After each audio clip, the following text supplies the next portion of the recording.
Hey, everybody. Welcome, one and all, to this week's AutoCrit Pep Talk. We are so glad that you're here. How's everybody doing today? Oh, we got people joining us from all over Pittsburgh and Oregon and Louisville.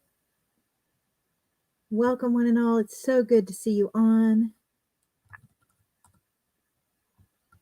Let's see, just bringing everybody in. Okay, I think we got everybody on now. Good to see you. So today we are talking about finding your writing why. And not just finding it, but why finding it and keeping it at the forefront of your mind helps set you up for success as an author on your writing journey. So my name is Katherine. I'm a member of the AutoCrit editing team and a lifetime pro member here at AutoCrit. You guys are like my found family, and I'm honored to be coaching Team Pantser during the Novel 90 Writing Challenge that is running right now. If you haven't signed up for the Novel 90 Writing Challenge, I'll go ahead and bring the link up for you guys. It is 100% free to join. You get access to either myself if you're on Team Pantser, or to Becca on Team Planter, or to Kat on Team Planner. And we will be doing these pep talks as well as team check-ins live and writing sprints and a whole bunch of things to help you get a book planned and written and edited and ready to go in the next 90 days. So we are very excited for the progress that has been going so far. Hey, you guys. Okay, so writing wise. This is why we're here. We're going to just open the room up asking, what is your why? Do you already know what yours is? We're all here to tell a story. I'm here to tell a story. Everyone on our teams are here to tell stories, but why? When was the last time you sat down and took some time and seriously thought about what got you started as a writer?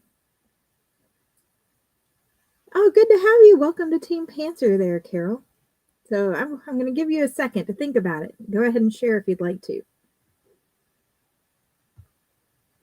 Some of us have many worlds within, crashing wave after wave on your single ordinary reality. You'd like to write them down to calm the vast angry sea and maybe find some solace. That's beautiful. Using your imagination to entertain others. That's beautiful as well.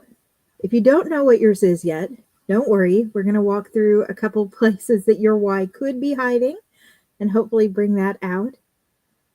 Yeah, exactly. You've been writing stories since the 5th grade. Oh, I love this. You really wanted magic to be real and think writing is the best way to make it so.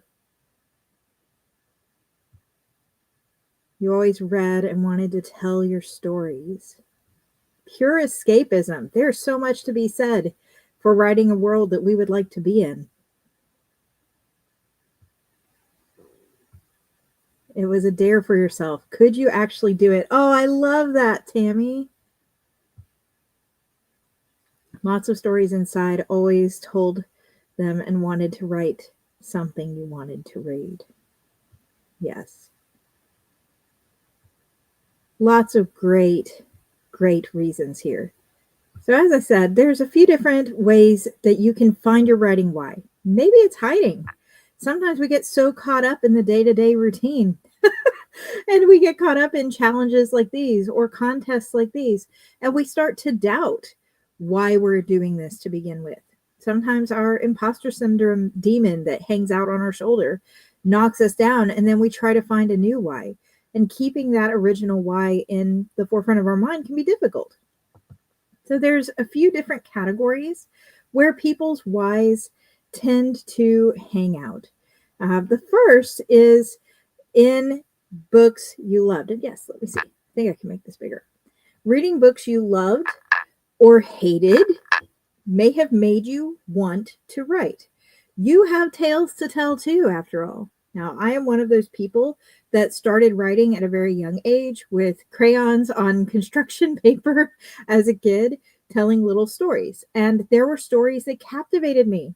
So many authors start out writing fan fiction because we want to imagine ourselves in this world with these characters. And then from there, we realize we can make our own world. We can make our own characters. We can have our own voice. Our story is just as important as the ones we loved with. And we bring in the things we love from other stories and we start to make our own until no longer does it look like we're mimicking other stories, but we have completely created something original and uniquely us. Sometimes we're tired of not seeing ourselves represented in stories. On the other side of this coin, we want to fix what is broken, what we hated, what we would have done differently. Maybe there was a love triangle that you wish went a different way.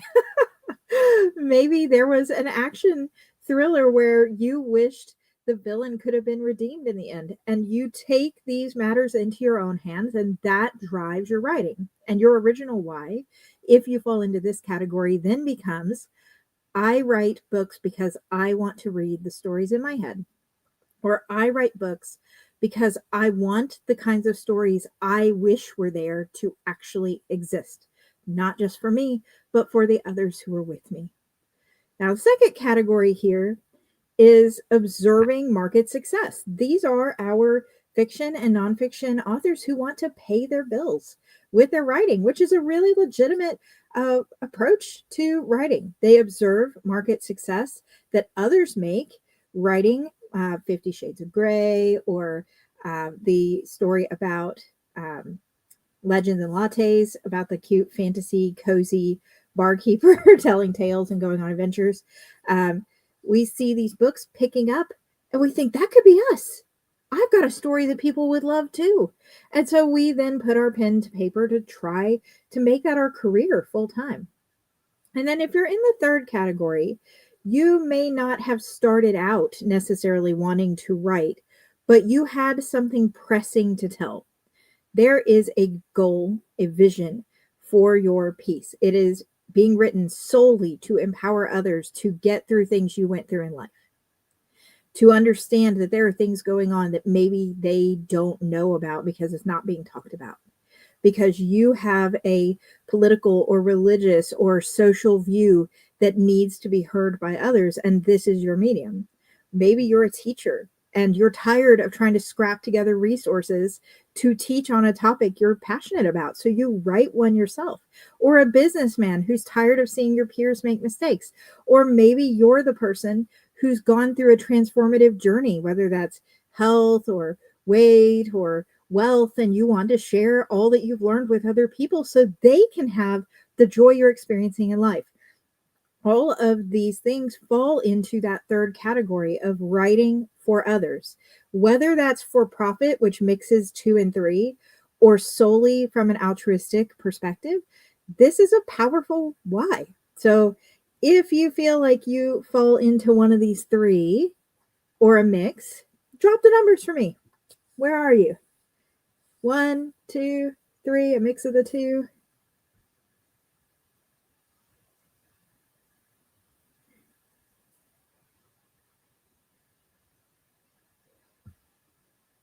It was 1, not 2. Got 3. Oh, it was 1 and now 2. 1, 1 and 2, 1 and 2, a mix of all 3. I love this. And what this shows is that it's okay to have multiple reasons, right? I want to write stories that readers will love, but I also want to make some money out of them at the same time, which is why I use AutoCrit's Market Fuel to help me decide which of my many passion projects are going to be the focus of my next book release, because it can give you a objective market analysis, right? And that's what I use to determine, oh, well, this would be a good time to put out this specific book versus this other one that I love, but wouldn't be received as widely quite yet. It's okay to want to make a living off of what you do for passion. And it's also okay if you don't want anything to do with author business to write your memoir, to write your passion piece, to write your transformative journey, to write the classic fairy tale that you put together for your children or your grandchildren, and have that be a personal book as well. There is no wrong reason to write your book. And while we're talking about wrong reasons and whys, let's go through some misconceptions about our writing whys. The first one is I don't have a good enough reason to write. Isn't it amazing how in creative endeavors, especially as a hobbyist, we feel the need to justify our hobby? And I want us all to step back here for just a second. If you liked doing a specific sport, we'll say tennis, and you play tennis on a regular basis to keep your skills up, and you pay for the rackets and the clothes and the Gatorade and the membership to wherever you go practice, right? Or maybe you pay to be on a league. These are all expensive things, but you do it because it's good for you physically. You enjoy it. You have a community. These are your friends. It's a creative outlet that gets all your stress out while you're playing, and it gives you happiness. Writing is no different than any other hobby you could have, except this one. I mean, you could also potentially make some money off of too. That's a nice bonus. But if writing gives you joy, if it gives you purpose, if it gives you a creative outlet, if it relieves your stress, anything like that, a moment to unwind, then it's worth doing. If for no other reason, then it gives you those things in your life and it makes you most likely a better person because you are writing. I don't know about you guys, but it is obvious when my creativity has been stumped and my mood suffers. Everything becomes about work. Writing is my biggest hobby. If I'm not writing, what else am I doing? And if you are lucky enough to have multiple hobbies, you might shift between them. But for me, it's a sad, sad day when the muse goes silent or life is too hectic to pick it up. Your why is good enough the way it is. It might change over time. You might write some books that you love and then go, I could make some money off this. And that's fine. But that should happen naturally. Don't try to force a perfectly good reason for why you do what you do into being bigger, better, more aggressive, because then your heart just won't follow it. Your readers will notice it in the quality of your work. You'll notice it in the stress that replaces what used to be a hobby you loved. All right. Another misconception is everything worth writing has already been done. Why waste my time? And this mentality shrinks your writing goal down to just business. My peers, my writing fam here, there's nothing wrong with writing for a business. But if a business took the mindset of every chicken sandwich that could have been made is ever made, I won't start my own chicken sandwich restaurant, there would be no new chicken restaurants. And they're popping up all over the place. You can apply this misconception to anything else, and it will be just as absurd as writing. While it might be true that there's no new idea under the sun, the fact of the matter is that only you can bring that story to life the way you would personally bring it to life. And there are readers for your way of bringing this to life. You can package it and market it differently than any of your peers because you are uniquely you. There's no two of you in this world. So we need your spin on your stories. You're not wasting your time. Even if you are doing fairy tale retellings, mythological retellings, things like that, people are hungry. Readers are hungry for those. There's a huge market. Have you seen the amount of readers who love Hades and Persephone retellings? And as many as there are, no two are the same. They're all unique. All right. The biggest one for me, and this one hit me really deeply, is I'm starting to feel like I wasn't called to be a writer. And I just want to stress for all of you, no one is called to be a writer. Writing is hard work. It's not mystical fate or destiny or duty. You were not born with a pen in your hand and tons of magical worlds. Now, Becca on our team had something lovely that she shared about this recently. And it's to remember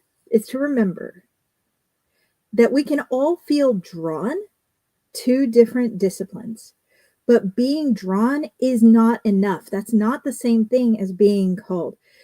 Short of being a prodigy, we all have to put work in to make it. So the masters of the writing craft didn't just wake up one day and were suddenly the best writing things to ever exist, right? They spent years writing and developing their skills. It takes time to develop mastery. So when we tell ourselves, I'm not called to be a writer, what we're saying is, this is a lot of work. I feel very defeated. My imposter syndrome demon is up on my shoulder, and this is an easy excuse. It just wasn't meant to be.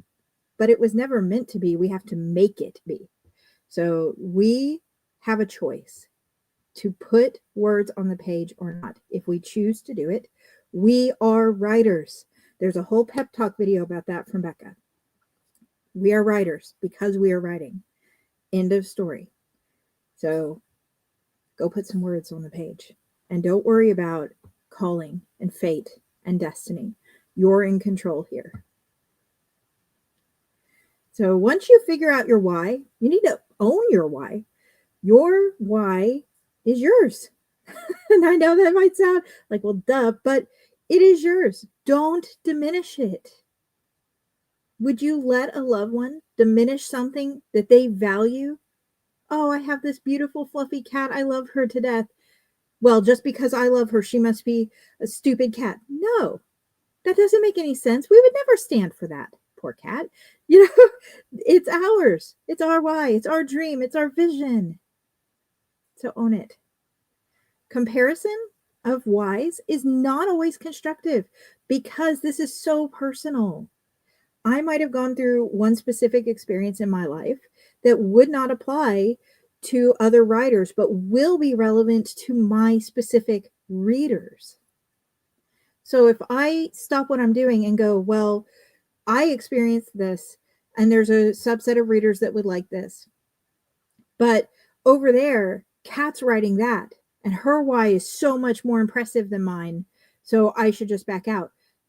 I am hurting myself. I'm comparing something that is not apples to apples. I am comparing two completely different life experiences, two completely different motivations, and trying to use them to determine really whether I want to write or not, because this comes down to what we want. Your why is often your vision. And we're going to get into this in a second, talking about why knowing your why helps make you successful. Your why is your vision. How many times have you heard of a corporation say, our company's vision, our vision for the future? They hold it up like a flag. Everything that the company does is to bring about this vision to the world, right? We think about very important, big picture companies, and a certain vision comes to mind. Maybe there's a theme park that revolves around a little mouse. And when we think of it, we think, is that the happiest place on earth?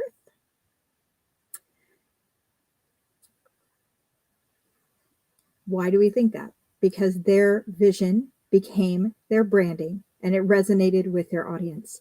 Your why can become your vision if being an author for business is the goal that you have for yourself. Let's talk about that a little more. Ways that knowing your why can drive your success as an author. So first and foremost, keeping our why as a forefront feature and not a background nicety. Oh, yeah, I remember why I'm writing. Helps with our mindset. And knowing that helps with productivity. If there's a reason why I did not sleep the extra 3 hours I could have slept last night, I am less negative about it today. It is now not work. It's something I do for joy because I love it, because I want to see my readers' faces when they read it. because I want this story to exist and it doesn't exist out there. So it can help frame everything more positively because it has a purpose. All these writing sprints, all this learning to edit that we have to do, querying to agents and wading through rejections, or self publishing and not seeing the sales convert the way we'd like. All of this still boils down to that core why. I'm doing this for a reason. It's not meaningless. This reason is still valid, even if I have to work through these other hurdles. And because of that, we produce better, we produce more, and we produce higher quality work. Another way your why can drive success as an author is becoming part of your author brand, like we just talked about, the happiest place on earth, right? If your why subtly works its way into your work, it becomes a rallying point that draws readers to your work and peers who write similarly to you to your community to lift each other up. How many of us go looking for a community that writes similarly to us so that when a book comes out, we can boost a book promotion? We can do book parties. We can have book launches. We can mention each other's books in our newsletters because our comps line up. What's behind that choice to write that way, though? It's wise. It's positive, similar, wise. If I find other writers who write dark fantasy with a smidge of romance that may or may not get a happy ending, and rich world building mixed with horror vibes and that gritty undertone, I may have found people who started writing because they saw beauty in wanting to put out a piece that tells the world, hey, there's always going to be darkness in this world, but you can overcome. There's even darkness in us, but you can overcome. That why that motivates me writing the kind of pieces I do puts me with readers and puts me with other writers who think similarly, who have a same why, and we all move forward. Becca writes her beautiful, cozy cowboy romances, and it's amazing. And she has her own why. She pays her bills with her books, but she also writes things that are whimsical and unique, and you can see her love for her literature being so much more than just a paycheck come through on everything that she does, and that draws people who are in that group to her. So find your writing why, figure out how that correlates to what you have written, and use that to connect with peers and to connect with readers and bolster your brand. And then finally, defining your why can help shape the guidelines and decisions you'll make as an author business. So if something goes against your why, it's not a business decision that you should probably take. This comes back to your why being your vision. If my why, for example, for my nonfiction books that are aimed at authors, I want to pay it forward to authors. The only book that I have currently contributed that's out there for authors is free, and it walks them through self-publishing, for example, with a bunch of peers who also put it out on the market. And my vision for my nonfiction work is to pay it forward.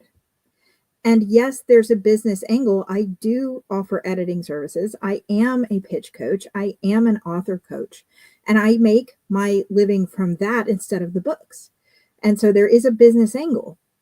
But if someone said, hey, you could take this and make it a book and charge $55 for it or $100 for it, that would go against the reason I decided to put out nonfiction to begin with. So for me personally, that then becomes a value issue, a vision issue. And we have to make decisions we're proud of. If you're on the other side and you do want to write academic, this is your business. Your career is in the writing and the selling of the books, not necessarily getting leads to create new customers. If that's you, then that could be a perfect opportunity that lines up with your vision, and my angle might go against it. So we have to have a clear why in order to decide how our author business should take shape. Final note here, and then we're going to wrap it up because I want to be respectful of everybody's time this beautiful Tuesday. We need to remember that every book might have its own why. I obviously don't write my nonfiction pieces for the same reason that I write my dark fantasy. We have our own whys for different projects sometimes, and that's okay. If your work springs to life of its own accord, or you light a flame on something important that you have to share, something life changing, it's okay to write for more than one reason. Just remember to keep some separation in your business decisions when you have that happen. All right. So, any questions or thoughts? I love that. Feels like taking an aerial step instead of just thinking about how cool it would be to write in the future. Exactly. We don't want to get our writing cart before, or our publishing cart before our writing horse. We need to be focused on the big picture within the scope of what we're doing now. And the why can help us get there, and it can help us be successful and keep us on track.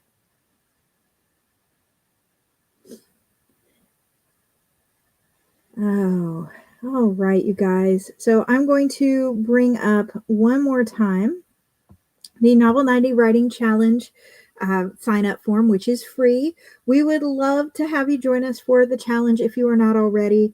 We are going to plan and write and edit a novel in the 90 days with us coaches here by your side. If you're interested in checking out more pep talks, there's a whole playlist of them on our author channel. And we also have a brand new author coffee break interview series running on YouTube that I highly recommend. It shows AutoCrit members who are writing and publishing their books, and they all talk about their whys to different degrees. It is beautiful. So go be inspired and know that you're not alone. I'm really proud of you guys. I know Becca and Kat are proud of you as well. So take care, and we will see you all on the next one. Bye, everybody.